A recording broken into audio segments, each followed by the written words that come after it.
Hey, this is Captainoob, and this is the Lee-Enfield again, but not to be confused with the tactical version. This one is made by AsXas, and let me say off the bat, this thing looks a whole lot better.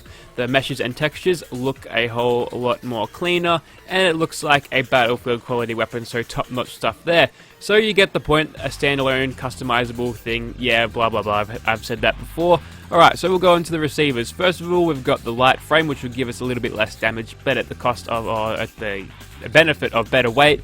Standard one does 135 there, which is a little bit underwhelming. Calibrated will increase your critical shot damage, and the hardened receiver will actually give you a little bit better damage, so we'll chuck that on. We won't be hitting crits 100% of the time, so why not? Alright, so for the barrels, you've got a really short stub barrel there, and the short one is in a little bit of an extension of that, just a little bit more accuracy, range, out of that. The jungle carbine is actually kind of nice looking, but we'll go for the standard barrel there. It's got a suppressed barrel too, and judging by the size of that suppressor, this thing's going to be quite quiet, yes. We won't chuck that on that one. We'll go ahead and leave the standard one on there just to preserve the look of this thing. Now for the stocks, we've got a full stock attached now, but if you want to make this thing a little bit lighter and probably better with AP points actually, yeah, you can make this thing have no stock, which is interesting because the way this thing fires, it's bolt action obviously. I don't think the recoil benefit of the stock will actually make it any better to use, so it's probably even better to use that. Yeah, you can probably get away with just using the short stock there, but I want to keep this thing looking as much as a Lee-Enfield as possible. Now, this is the magazine section here. I'm going to explain this right now. So, right now, we've got the half bullet loads, and that'll give us the 5 rounds. There's also a 10 round variant of these, but if you go for the stripper clip, you'll reload all of those bullets on a little stripper clip at once. It goes through a little animation, so we'll definitely do that except for the 10 round variant there, so we get 10 bullets in our capacity, which is pretty good. And now for the iron sight. So we've got the irons right here, we can have a flip sight there, and well, the one by Tactical made this very hard to see through, so I'm not really keen on using that flip sight there, even though it looks kind of cool there. You can have glowers of these and 3 different variations of scopes.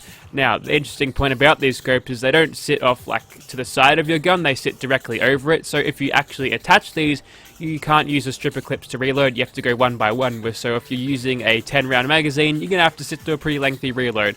So we'll just use the regular glowy iron sights there. And you can change the ammo type on this. This is probably just a standalone ammo type for this, but it does the same as a 308 anyway, so I'm not even going to bother to change it. And for the cheek pad, this is a little bit of a thing on the stock there. If you actually attach the leather one, we've got a couple of bullets on the back of that, as you can tell there. That's going to increase your reload speed, which is useful because we're going to need to slam bullets in this thing as fast as we can. Now for the skins, yes, this is the best skin, always use this one. That's why I've brought out this particular character, because I saw that Australian skin there.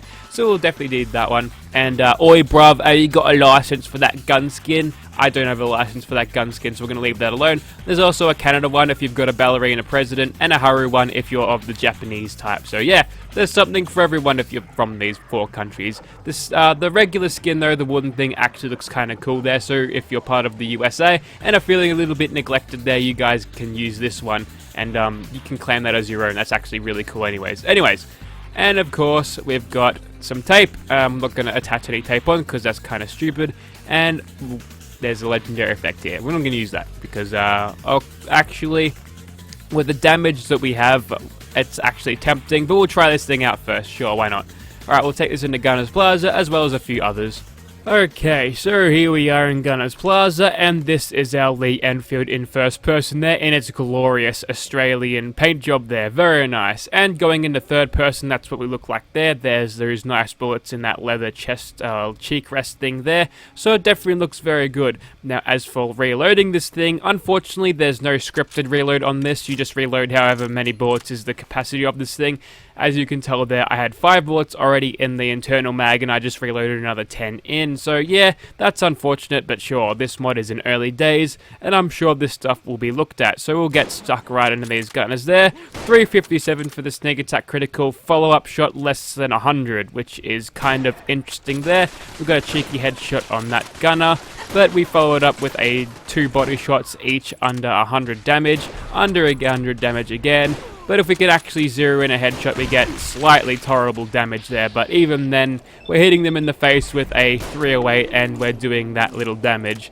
Yes, I specifically brought this character out just because this had an Australian thing. I was meant to have Bridget, but no, there was no American camos for her either. So, yep, there's Matilda again.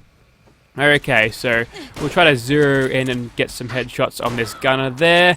And as you can tell, it's not going very well at all. She's got some sort of laser rifle thing and some powers that makes my aim bad. And yeah, it's not going very well for us. We're sitting here taking all of these shots simply because we can't out-damage this guy. So, yeah, it's a bit of a trash tier weapon when it comes to this thing in vanilla. Fortunately, and this is something I don't use a lot, there's chems, so we'll go for some psycho, some overdrive, and when it comes to fighting, people will pop some psycho jet, but if they're tough, that is. But this one's a private, so he'll go down in one shot and a bash, so that's fair enough. So we'll kill him, and no need to reload. I've got to sit through a long reload thing anyway, and there we go. We got a crit on that turret there and managed to kill him in one there. So we've got a low rate of fire on this weapon and low damage, so that would probably lead me to believe that this thing is best used in VATS there. As you can tell there, the crits on this thing are actually quite powerful. With the overdrive giving us an extra 25% chance to crit, we can actually do pretty well there. So that's something that may be the saving grace about this weapon. And there's the reload animations in third person too. Thank you, VATS camera, for showing that off. Couldn't have done it better myself. Okay, so we'll pop some Psycho Jet now, and now we can aim in super slow-mo real time. And look at the way these guys move around. You see his head pop around like that in his little get out of cover animation. That's what makes it so hard to actually aim for people's heads in this game. That's why I usually aim towards the crotch section. If you have a look at my PS4 videos, I usually zero in on there simply because it's the place that least staggers around. They don't do a whole booty shake when you shoot them in the crotch. So yeah, that's the whole reason why I used to do that. But now as I try to actually aim for headshots, also this Psycho Jet is lasting ages. I forget how powerful this chem is, to be honest. I barely use them. I like to be a straight edge soul survivor. No chems. But the occasional whiskey doesn't hurt when you need some carry weight, right? Okay, we'll pop some more Psycho Jet. Why not? This will just be a whole montage of... Ooh. That's, I think, was that 7 billion damage? I think that is a dead gunner, nonetheless. Okay, since that gunner is deciding to stand there, we'll just keep on shooting him, and we'll go for a reload there. Okay, this thing isn't really doing it for me. But since we figured out this thing's going to be alright in VATS, here's one with a really short barrel, and I put the sight on that just for the memes, but I'm regretting it again because still, you can't see shit through this, and the dazzling glow really doesn't help either. So I'm guessing we're just going to have to go straight back into VATS. That gunner really can't care less about being shot in the head a few times, and why would you? If you can just take headshots like that, you wouldn't even give this weapon the time of day, would you?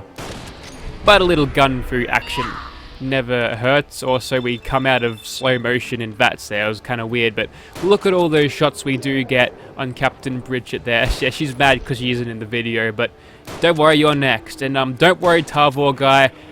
There's a Tavor in the modern firearms mod that's coming next, I swear, unless there was another cool Nexus release. It's been quite a crazy week here at Captainoob. There's been a lot of weapon mod releases. More Psycho Jet, please. Oh god, she's actually going to kill me. You're actually going to kill me, Captain Bridget. What is this? Alright, we'll just get in nice and close and see if we can. There we go. And, yeah, pop a stim pack. No, we died. In a spectacular fashion, mind.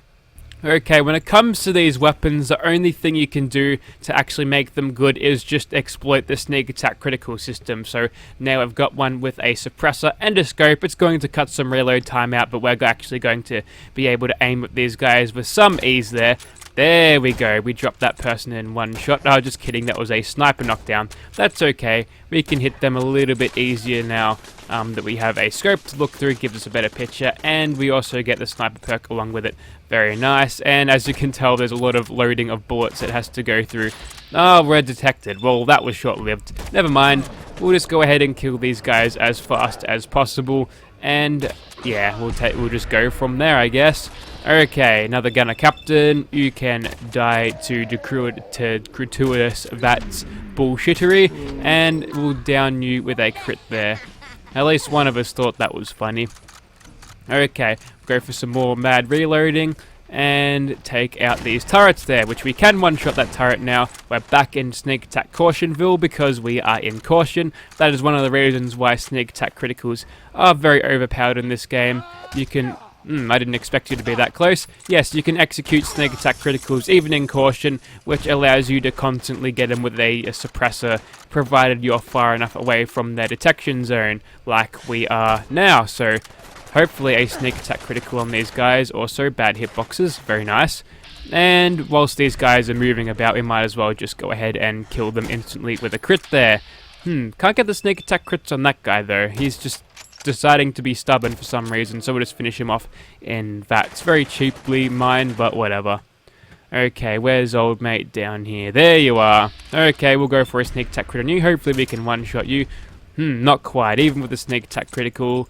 And as you can tell, even with the enhanced damage from Ace Operator, this thing just isn't performing as well as I'd like it to. In terms of performance, the tactical one just destroys this one, but yeah, this thing looks a whole lot better, so it's up to you whether you actually want to have these things in your game or one or the other, but I'd say if you really like the Lee-Enfield, then have both. You could have a lot of fun with both of these things.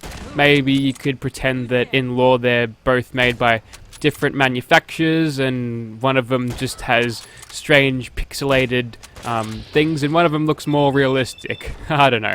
Alright, we'll go ahead and take out Captain Bridget this time. Hopefully her gross damage over time gun doesn't kill us this time. There we go. We knocked her down with a little bit of... Ooh, that's an interesting view of the mysterious stranger doing that. Also, that's probably about the quickest kill after he procced that I've ever seen there. And there we go. There's the reload in third person. Very nice. But time-consuming, mind. So, yeah, watch out for that. So now we're being shot at by every gunner and their mother, and also one of them's picked up Bridget's damage over time gun. So you're going to die to lots of critical strikes. We can probably get you in the next one. There we go. Don't you just love it when gunners don't die? Give me that, by the way. Yes, don't you love it when people don't die to 308s in the head? I feel like that's the most realistic part of Fallout, to be honest. Okay, so we'll just hang back here for a second, wait for ourselves to go back into Caution. Waiting, there we go, okay. Now we can play this to our advantage now because we've got a whole lot of people around, so we'll just go ahead and start popping heads off with Sneak Attack Criticals there. There we go, we've clocked 1k damage with this thing, but we decided not to shoot at that guy for some reason. Alright, so we're still in Caution, which is neat. We'll go ahead and take out that commander down there. We got one Sneak Attack crit, but the next shot was 83 damage, so...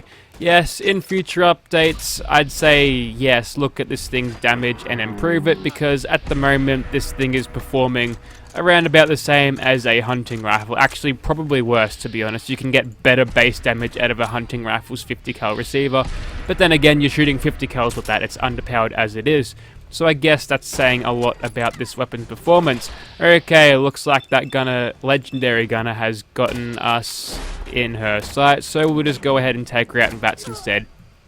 That seems to be the most efficient way to actually use this thing, because compared to real time, you do get a whole lot more shots than you would get if you're using this without the cranking of the bolt every time you shoot. So yeah, use this thing in VATS for best efficiency. That's another take-home message of this.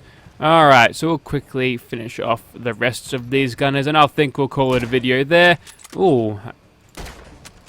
Welcome to Fallout 4, where hitboxes exist where you can't see them. It's been a while. It's happened since Fallout 3. It's unfortunate, but it does happen. Maybe if there's some dude out there who wants to patch all of the bad hitbox stuff out, well, you know what, that's probably too much of an undertaking for one person. You probably drive yourself mad, but that'd be a cool mod to have. Hopefully it's like a mod that's actually possible, but who knows. Alright, we'll just quickly kill the rest of these gunners there. Although we are in Caution, we're not getting the Sneak Attack Criticals because these guys are quite stubborn. Maybe this thing doesn't work like regular suppressors. I think at this point you'd be Sneak Attack critting mostly everyone at this range with even a basic hunting rifle, so I'm not sure what's going on there. Maybe I'm just unlucky with the way they are detecting me.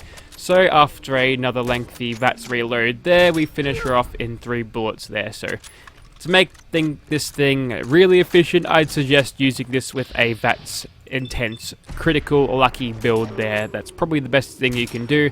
But if you want to actually make this thing useful without using too much VATS, then lower the difficulty. Using this thing on difficulties below very hard will probably net you a little bit more success than it has for me. But there you go, that's just about it for the Lee-Enfield by AsXas there. It's a weapon that is nice to look at, but it really can't do much in the game that would make you want to keep it around.